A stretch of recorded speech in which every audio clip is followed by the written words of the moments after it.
Welcome to Advarra's webinar series. Today's webinar is Making a List, Checking It Twice. The Revised Common Rule is Coming to Town.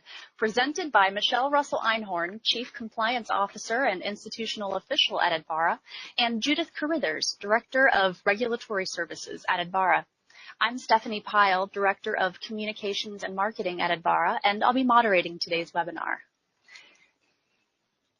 I'd like to take just a moment to tell you about Advarra. Advarra is the premier provider of IRB, IBC, and research compliance services in North America. We leverage strengths in technology, regulatory expertise, and customer service to serve increasingly complex needs of the research community.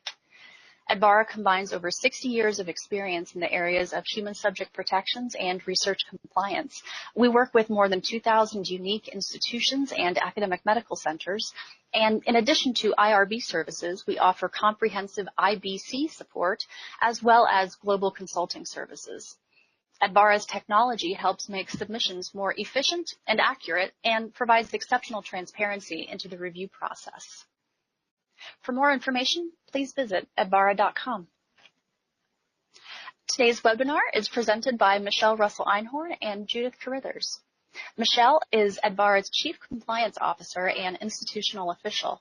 She also serves as co-chair of the Subpart A subcommittee of the Secretary's Advisory Committee on Human Research Protections, or SACARP, and Michelle's also a founding member of the National Comprehensive Cancer Network IRB Directors Forum. She previously served as Senior Director of the Dana-Farber Cancer Institute Office for Human Research Studies, and Michele is a lawyer by training. Judith Carrithers is Director of Regulatory Services at Advarra, and she also serves as the co-lead of the NIH Health Systems Research Collaboratory Regulatory Ethics Core. She previously served as Assistant Dean for Human Research Protection and Director of the HRPP at Johns Hopkins University School of Medicine. And Judith is a lawyer by training. With that, Michele and Judith, I'll turn the presentation over to you. Great. Thank you so much, Stephanie, and welcome to our webinar. So some of you in the listening audience may remember a singer named Cat Stevens. And in 1970, Cat Stevens put out an album called Tea for the Tillerman, and there was a song on it called Father and Son. And two of the lines in that song went, "It's not time to make a change, just sit down and take it slowly." And that's where we were between the time of the NPRM and the final rule. And then the final rule came out, and we weren't quite sure what to do, and we've had 2 delays, but now we have a definite date, January 21st, 2019. And so I think Cat Stevens would say it's now time to make a change, but I think it's still appropriate to say just sit down and take it slowly. I know that there's a lot of angst in the community because it's coming upon us very quickly. There's still a lot of guidance that we could use, but I would just ask everybody not to forget the fact that we've been doing a good job, if not a great job, at reviewing research and protecting people in research, and we're not going to stop doing that. And the revisions in the Common Rule are going to help us make this whole process a more meaningful process. So let me go over our objectives. So we're going to review many but not all of the Common Rule changes and the impact on policies, processes, and templates. We're going to describe the regulatory agency guidance documents that are now available and those we hope are forthcoming. We're going to identify some of the action items you could think about to implement the changes. We are making certain assumptions. We're assuming that most people in the audience are familiar with the Common Rule changes. We're making an assumption that many of you have listened to many presentations on the revisions that are set out in the revised Common Rule, and we won't be reviewing most of the changes in detail. The purpose of this is to remind people more generally about the most significant changes and considerations and help you identify some action items. So we've organized this webinar in 4 parts. We're going to start by discussing the compliance dates. We're going to talk about the changes you could implement between now and January 21st, some of the guidance that we think is needed to fully implement the changes, and changes necessary to implement the revised Common Rule. So why revise the common rule? Well, there are two stated purposes. One is to reduce administrative burdens, and another is to better protect research subjects. And so as I just said, I think the IRB community has done a very good job at protecting people in research, but these changes that we see in the revised common rule are intended to make the informed consent more meaningful so that research subjects will have the necessary information to make informed decisions. Let's start with the compliance dates. So this is the easiest, cleanest route in terms of looking at this transition. Before January 21st, 2019, all research activities must comply with the pre-2018 rule, so the regulations that are in effect today. These studies are in effect grandfathered in, provided you do not apply any of the revised common rule provisions to these studies or the burden reducing provisions, and we will get to those in a minute. After January 21st, 2019, all studies must comply with the 2018 revised common rule.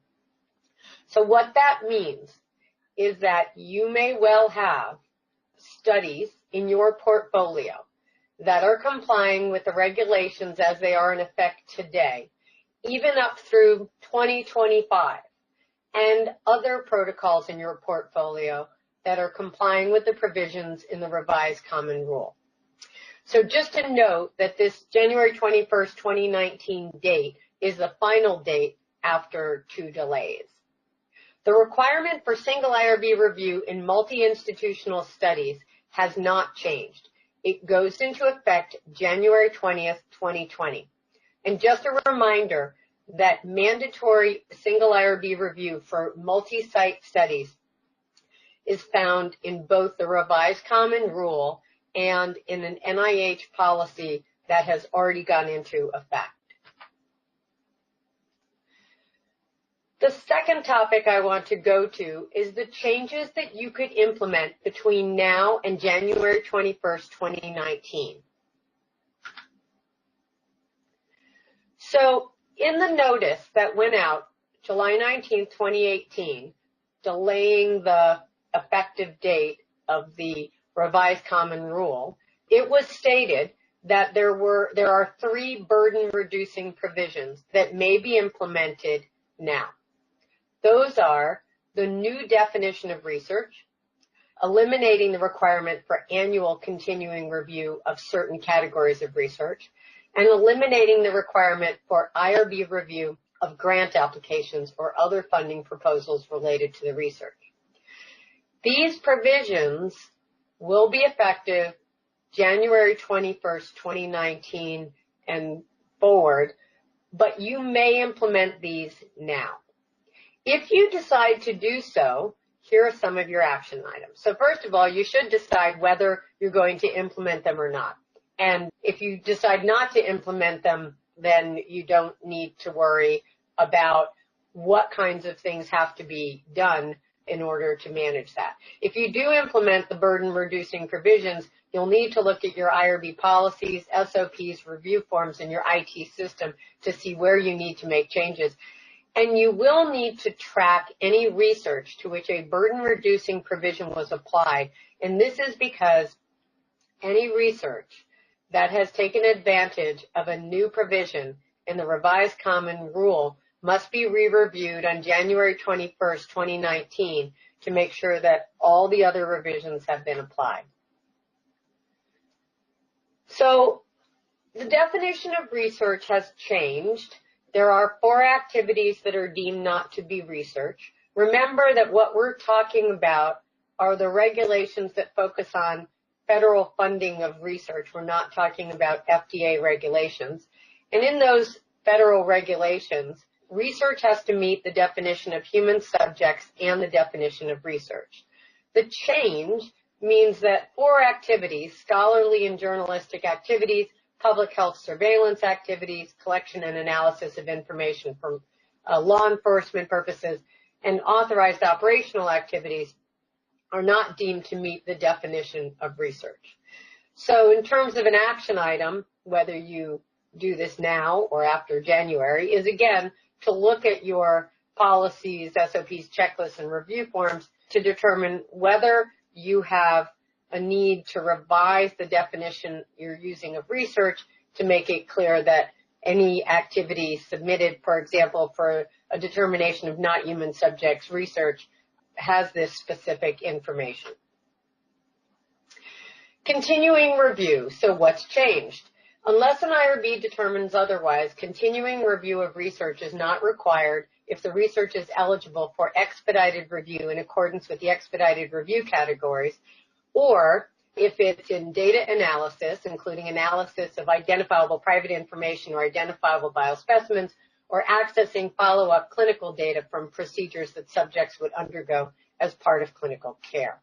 So this is one of these situations where continuing review is not required for research that is eligible for expedited review. But in January, some of that research may well fall into one of the new exemptions, and we do not yet have a new expedited review list from the government. With respect to eliminating IRB review of grants, what's changed is that IRBs are no longer required to review the grant application or proposal for funding when reviewing the study protocol and other related IRB materials, but don't forget that the IRB is still reviewing the protocol and the consent form. This just has to do with the grant. And of course, your action item is to review any policies, SOPs, so you may have a policy that requires the IRB to review the grant application, and if that's the case, and you implement this as a burden-reducing provision, you should go back and revise your policy. So this is a reminder, if you're not already aware of it, that NIH has issued a guidance document stating that it is going to be consistent with the implementation of the burden-reducing provision and not require IRB review of grant applications for recipients that implement the burden-reducing provisions. And this may well be something that will have to be communicated to investigators so that they are aware of this change. You may also implement revisions that are not inconsistent. And here, I think that there are more revisions that are not inconsistent, but wanted to give you some examples. So what cannot be implemented right away? Well, broad consent is new. There is no broad consent in our current regulations. There are new elements for broad consent, and you shouldn't implement that. Could you implement limited IRB review? Maybe, but I think you'd have to be careful about doing that. Limited IRB review is a new type of IRB review that is tied to several exemptions. And could you implement some of the exemptions? There's a new one that is Exemption 3 for benign behavioral research. You could not implement that because it's new. There are some current exemptions that remain but have been expanded upon. Could you implement those with the expansions? Possibly, if you can determine that they're not inconsistent. But what can you implement immediately? Well, there's some additional elements of consent. You could implement the requirements that the consent begin in a concise and focused manner with the key information that a reasonable person would want to know in order to make a determination whether to participate in the research. There is a new element for waiver of consent, and this has to do with a justification for why the research can't be done without identifiers. That is more restrictive than the current waiver criteria, but it is not inconsistent with the current waiver criteria. So the last one that's in italics says apply the additional consent requirements to FDA-regulated research. So again, the revised common rule applies to federally funded research. The Food and Drug Administration is required to harmonize with HHS other regulations pursuant to the 21st Century Cures Act, and we anticipate that there will be something coming out from FDA harmonizing with the revisions in the revised common rule. But on January 21st, 2019, if we do not have anything from FDA harmonizing with these changes, what we will have are FDA regulations and separately the federal funding regulations. And so what we're going to see your industry sponsors who are more focused on FDA regulations, not really focused on these expanded consent requirements, but then entering into relationships with institutions that receive federal funding and do have to manage these additional consent requirements. And one way to work through this right now is to just simply apply the additional consent requirements to FDA-regulated research, even if there's no federal funding, if in fact your institution, the entity you work with, does do research with institutions that would have to implement these changes.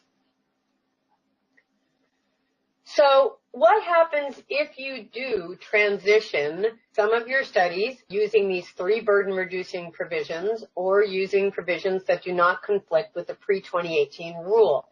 If you do, all of those studies must on January 21st, 2019, comply with all parts of the revised rule for subjects enrolled after that date. So this is where I recommend that you go with the clean transition of not transitioning studies and just keeping everything under the current rules and then having everything that comes in after January 21st, 2019 reviewed under the revised common rule. So here's an example. If you have an expedited review study with consent, your investigator enrolled 50 people prior to January 21st, 2019, and there are 50 more to be enrolled after January 21st, 2019, and you used the burden-reducing provision of no continuing review, the subjects enrolled after January 21st, 2019 must be consented with a consent that is compliant with the revised 2018 rule. So this is where you will need to do tracking of your studies. Another example is where you have an expedited review study with a waiver of consent. So there were 50 records reviewed this fall. There are 50 more records to be reviewed after January 21st, 2019. You applied the burden-reducing provision of no continuing review. For the records reviewed after January 21st, 2019, you could do one of 2 things. You could re-review the waiver with reference to the new waiver criteria, or you might actually be able to find the study as exempt under the new 104.3 as secondary research that is subject to HIPAA. If you do that, you're going to have to be very careful about your record keeping because you're changing the status of the study. So let's go to what guidance is available now. So if you go to the OHRP website, there's a guidance on scholarly and journalistic activities deemed not to be research, when continuing review is not required, elimination of the institution review board review of research applications. There was also a recent guidance document issued from OHRP on posting of consent forms. There are now 2 publicly available federal websites that will satisfy the consent form posting requirement as required by the revised common rule. And so consent forms can be posted in clinicaltrials.gov or in regulations.gov. What guidance is available now? OHRP has an education and research tab. They have new educational videos that I encourage you to look at, the revised common rule, and you can find these draft guidance documents there as well. SACHARP is the HHS Secretary's Advisory Committee on Human Research Protections. SACHARP documents are recommendations only. They are not OHRP guidance documents. But SACHARP has put out recommendations relating to broad consent, a broad consent template, the new benign behavioral intervention exemption, appropriate exceptions to mandated single IRB review, and a proposed expedited review list. So we need lots of guidance on different common rule revisions. This is only a short list of where the community could use guidance. So, of course, on the consent revisions with respect to broad consent, and in particular, what does it mean to decline broad consent? Because if you're familiar with the new rule, it says that if you decline broad consent, you can never waive consent for that individual. And understanding the scope of that declination is critical. We need a new expedited review list. We need guidance on posting consent forms in multi-site research because the requirement is that the posting occur no later than 60 days after the last study visit by any subject But if you're talking about an industry-sponsored protocol with 50 sites, how does any site know which site had the last subject visit? And so this is going to require some guidance. We need guidance on limited IRB review, on the new element for the waiver provision, and on some of the additions to the exemptions. For example, there's an exemption that includes a new statement. What does it mean to determine that an educational practice will not adversely impact a student's opportunity to learn? So harmonization, I've already mentioned it, that we are very hopeful that FDA will harmonize with a revised common rule. The consent requirements, I think, can be implemented right away. If you implement the no continuing review, just remember that FDA doesn't right now have that provision so that you wouldn't be able to eliminate continuing review for any FDA-regulated studies. And I think it is really important for our community to consider how we can move a dialogue forward between all the parties that conduct research, industry sponsors, institutions, and other entities to make sure that we are all harmonized ourselves on how best to implement these changes to the consent requirements.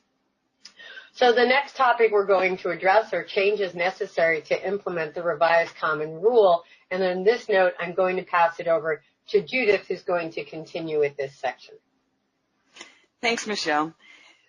So some of these items that we're going to be talking about were included in the burden-reducing provisions that Michelle has discussed, but we're going to briefly go over them again because they will have to be implemented in January as common rule changes if you did not implement them earlier. So let's just look at basically what are the revisions that are going to be required to your policies, procedures, forms, IT systems, and other tracking systems.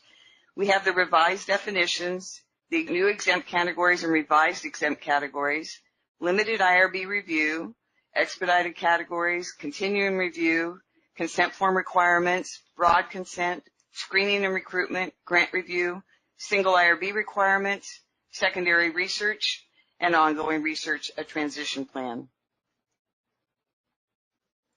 So let's look at the revised definitions.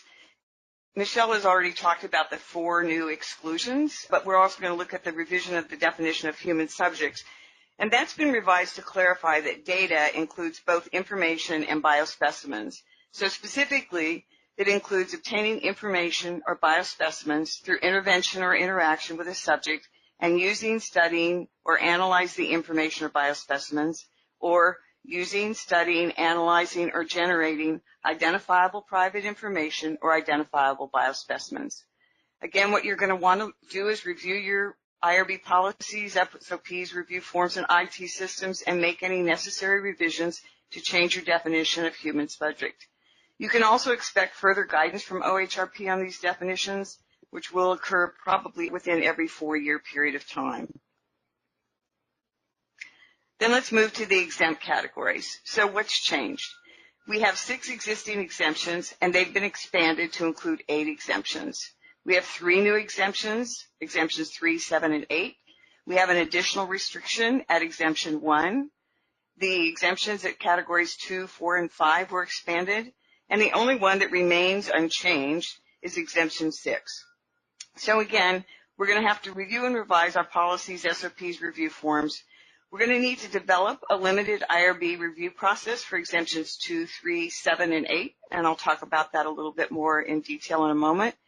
And if exempt reviews at your institution are currently conducted by non-IRB members, you would need to modify that practice to require limited IRB review by an IRB member. So under Exemption 1, Exemption 1's been revised. That's the exemption on normal educational practices.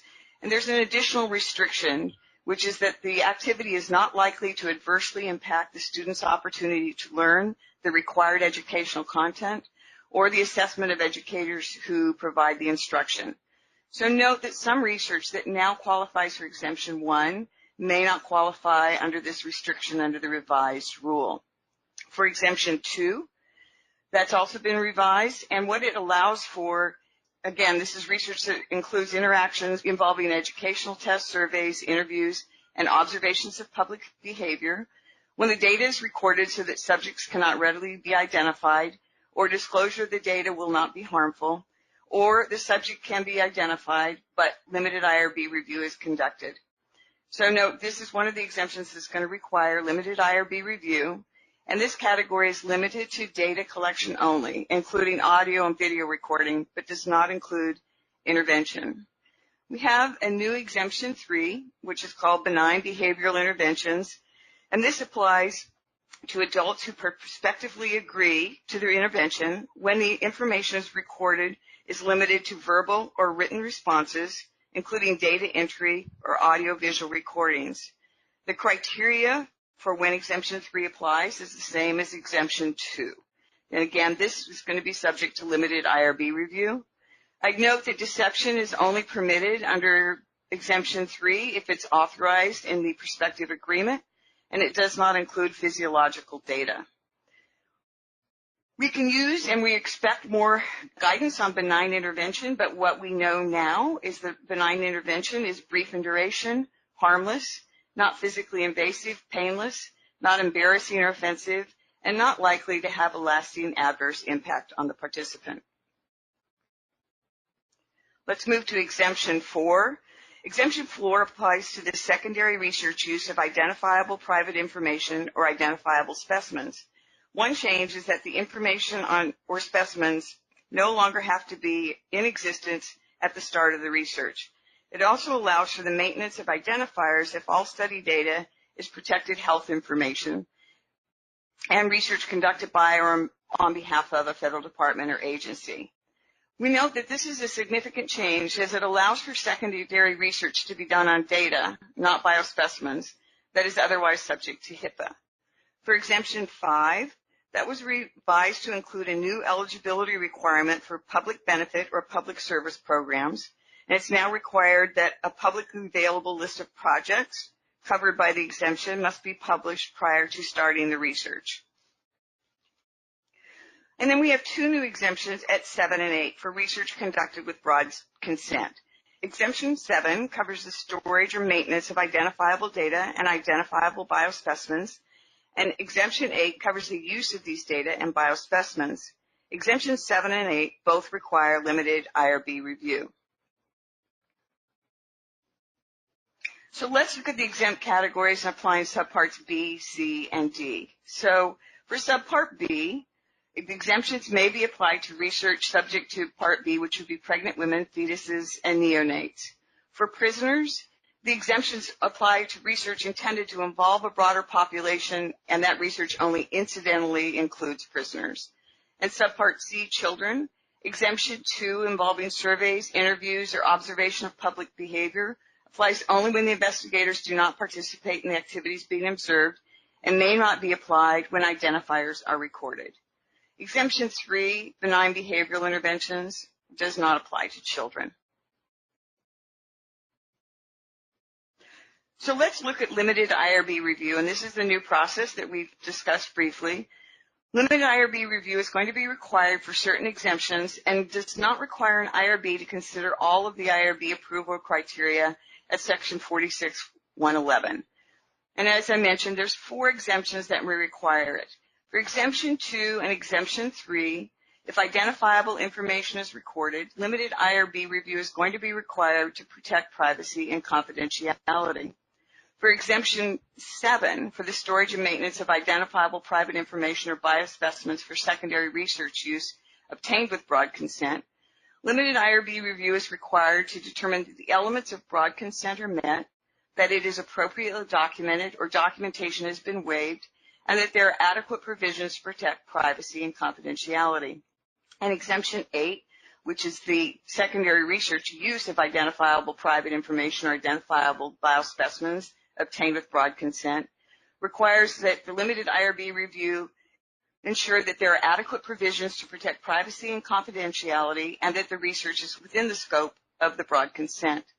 Since limited IRB review is a new concept, you're going to need to develop your IRB policies, SOP, forms, etc., to provide for limited IRB review. And remember that it has to be conducted by an IRB chair or expedited reviewer.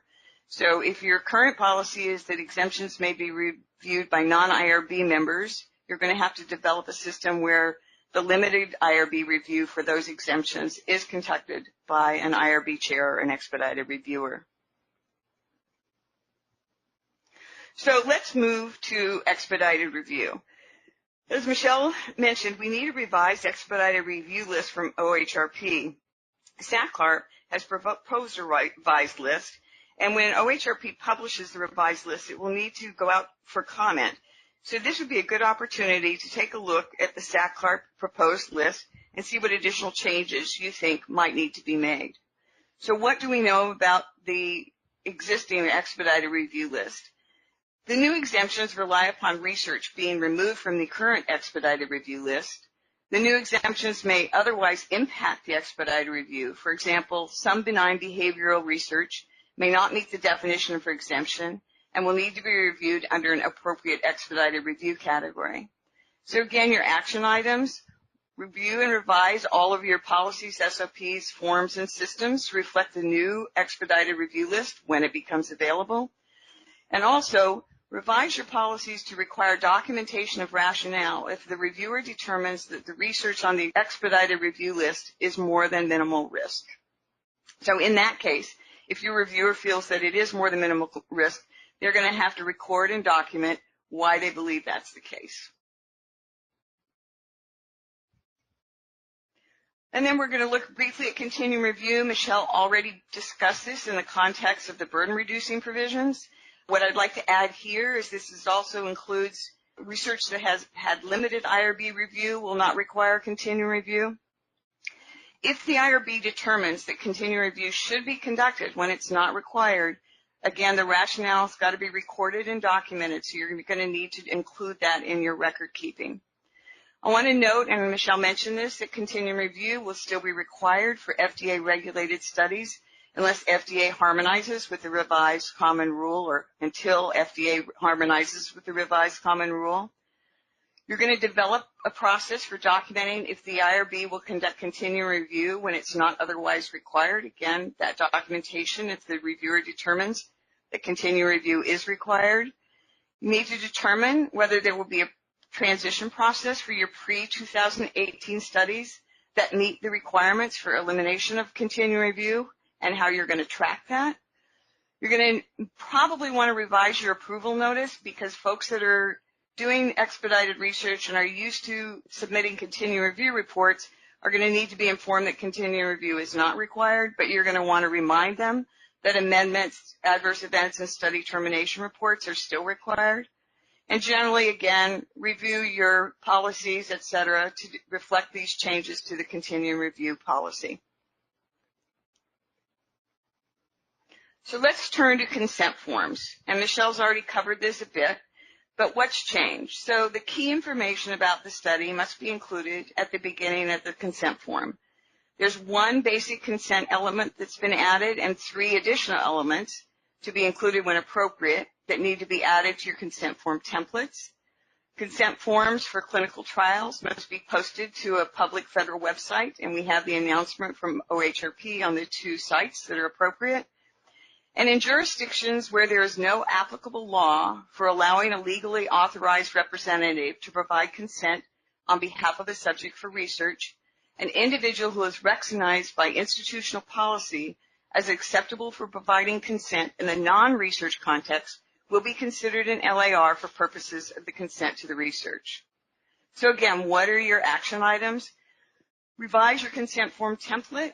You're going to want to create a policy and disseminate information to investigators on posting consent forms to the identified public federal websites for clinical trials supported or conducted by a common rule department or agency. You're going to want to look at your LAR policy and revise if required or if applicable to your jurisdiction. And again, review your existing policies, SOPs, review forms, IT systems to reflect these changes in the consent form templates. So I want to take a deeper look at consent, and we have the preamble, which I'll go to in a minute, and we also have the SACLARP recommendations on key information. But absent additional guidance from OHRP before the January compliance date, each institution will determine how to revise their templates based on the available information.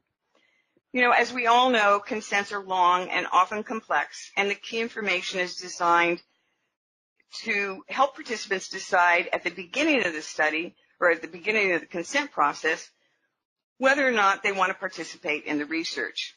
So what do we know about key information?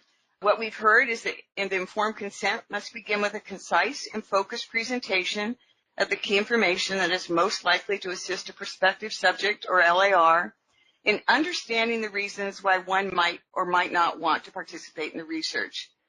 This part of the informed consent must be organized and presented in a way that facilitates comprehension.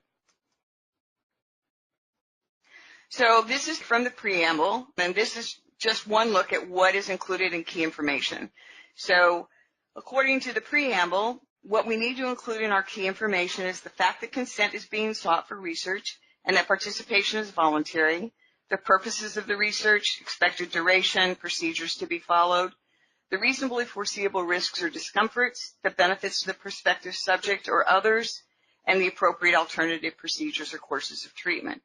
So if you assume that you're going to put all that into your key information, you already have quite a bit of information that's coming to the participant at the beginning of the consent form.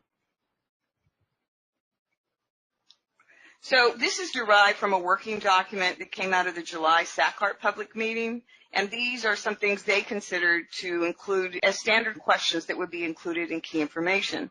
That would include what are the main reasons the subject will want to join the study, what are the main reasons the subject will not want to join, what's the research question, why is it relevant, what aspects of the research, this particular study, are likely to be unfamiliar to a subject or diverge from their expectations or require special attention, what information about the subject is being collected as part of the research, what are the types of activities, what impact will participating in this research have on the subject, how will the subject's experience differ from treatment outside of the study, and in what other ways is this research novel? So one of the things that we know is we're looking at the reasonable person standard and what do you need to tell them. So information that a reasonable person would want to have in order to make an informed decision about whether to participate and an opportunity to discuss this information. This standard was later qualified by the words, in understanding the reasons why one might or might not want to participate in the research. So if we look at consent as a whole, informed consent as a whole must present information in sufficient detail relating to the research and must be organized and presented in a way that does not merely list isolated facts, but facilitates the prospective subjects understanding the reasons why they would want to participate or not participate. Let's turn now from key information to the new basic elements of informed consent and the additional elements. So there's one new basic element, which is notice about whether information in biospecimens collected as part of the current research might be stripped of identifiers and used for future research. The consent form is going to need to state that the de-identified information or biospecimens could be used for future research without additional consent, or that the subject's information or biospecimens will not be used for future research. And we would note that you want to use that second bullet with caution because we often don't know at the time a protocol is submitted what future research might be conducted. We also have 3 new additional elements. So we're going to be adding these to the consent form template to be included when it's appropriate. And that would be a statement that the subject's biospecimens, even if identifiers are removed, may be used for commercial profit and whether the subject will or won't share in that commercial profit. A statement regarding whether clinical relevant research results, including individual results, will be disclosed. And for research that involves biospecimens, whether the research will, if known, or might include whole genome sequencing. I'm going to go a little bit quickly over broad consent in the next few slides because, again, we're not trying to go in depth as to what these concepts are, but more what you need to consider in terms of implementing them. So broad consent, as we know, is a new process geared towards repositories and focused on secondary research use, recognizing the type of future research use may not be known at the time the broad consent is obtained. It's going to be permitted as an alternative to the standard informed consent required. Some of the traditional consent elements are not required for broad consent, but some additional elements are required, and those are listed here. I'd note that much of the discussion around broad consent concerns tracking and determining what future research has actually been agreed to or refused. And the issue is, or one of the issues are, if an individual refused to provide broad consent, the IRB can't later waive informed consent for the subject's identifiable private information or biospecimens to be used in a secondary study. So your action items with respect to broad consent: determine whether your institution is going to use it. If you are, create a broad consent template. You're going to need to develop an active method for tracking broad consent, agreement, and refusal. Update your investor guidelines for informed consent to reflect changes and explain the context for specific versus broad consent. Create a broad consent review form for IRB reviewers. As we mentioned, the elements are not the same for standard consent or specific consent and broad consent. And then review and revise your IRB policies to reflect the addition of broad consent. So for waiver of consent, what's changed? Again, for broad consent, the IRB can't waive consent if a subject has refused broad consent. For waiver or alteration of consent when using specific consent, there's a new waiver criterion which applies to research with identifiable private information or identifiable biospecimens. And the IRB must determine that the research could not be practically carried out without using the information or biospecimens in an identifiable form. And again, you're going to need to change your policies, review forms, IT systems to reflect these new waiver requirements. Briefly on screening and recruitment, what's changed? IRB review is no longer going to be required for screening, recruitment, and determining eligibility for a research study. This means that the IRB is not required to waive consent for investigators to record identifiable private information for screening, recruiting, and determining eligibility. And I note that this, again, is an exception to the consent requirement. It is not a waiver of the consent requirement. The information must be obtained through oral or written communication with the subject or the LAR, or through accessing records or stored biospecimens for this exception to apply. And you're going to want to look at your policies, et cetera, to make sure that you reflect this new exception for screening and recruitment. Grant review, I'm just going to touch on one thing. Michelle's already covered this. Again, grant review's been eliminated. There is certification that will be required. And you want to confirm with your grant research administrative offices that they're aware of these changes and know what to expect from the IRB and understand that you will no longer be conducting a grant review. So I'm going to turn it back to Michele. Great. Thank you, Judith. So I just wanted to touch on single IRB a few points. So as I mentioned, there is the NIH policy requiring mandated single IRB review for multi-site studies, and then there's a similar requirement in the revised common rule, and both of them have language that talks about exceptions. So the NIH policy provides for exceptions if there's a compelling justification, and the provision in the final rule states that a federal department or agency may decide and document that use of a single IRB is not appropriate.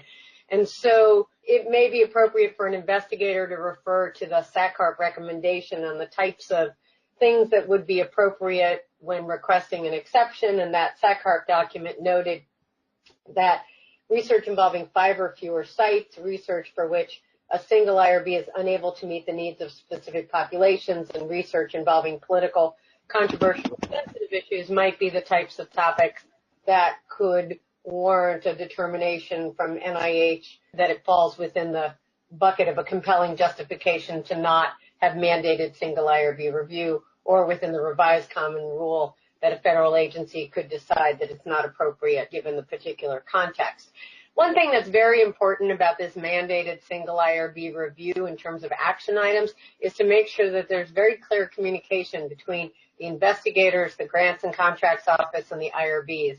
Because when something is submitted where an institution is identified as the IRB of record, you want to make sure that that IRB knows that it's been identified as the IRB of record, and if it's been identified as the IRB that will be relied upon, that the IRB at those sites are aware of that designation.